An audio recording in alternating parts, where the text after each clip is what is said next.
When the new city council is sworn in next week, more than 1/3 of those new members will be women, which got us thinking, what should we call them? Historically, the term has been alderman.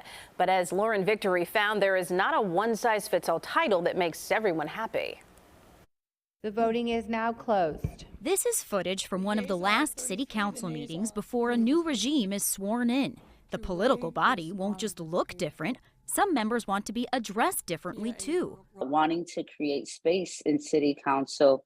That's Jessie Fuentes, who's explaining why she'd like City Hall and constituents to refer to her as the new 26th Ward alderperson, not alderman, not alderwoman. There are gender nonconforming folks that are leaders, activists, educators, and lawmakers and legislators in our community, and they deserve a title that also fits them. Alderperson was the term used on last month's ballot for anyone running, but the city website still says alderman 5 times in this one section. And when the city clerk does roll call, Emma Mitz accepts alderman. It's all over her biography. But if you ask the 23-year council veteran, I like alderwoman because I consider myself as a woman.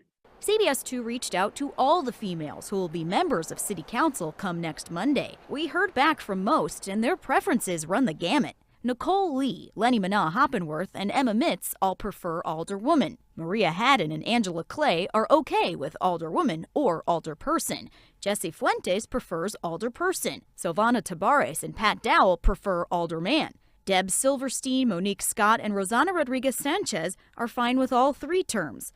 We tapped a psychology and communication expert about all this. Language changes over time, like society. Northwestern's Villarica Marian points to stewardess, now flight attendant, mailman, now mail carrier, and in many cases, chairman, now chair. If there are other professional terms that do not recognize the fact that they are potentially linguistically biased towards a group, over time, it is most likely that we will change those terms. Her suggestion for City Hall is to drop man, woman, or person from the title. What would you think if the term got changed to just alder? You know, they need to keep it as alderman. Silvana Tabares proudly displays alderman over her office door on the southwest side. You know, a generation ago, most people assumed an alderman to be an older white guy. And as the first woman and the first minority woman elected as the 23rd Ward alderman, that definition has changed. She says she's keeping alderman as an homage to history and how far we've come. I think it's important that women, when they own the title alderman, so that they can make it their own.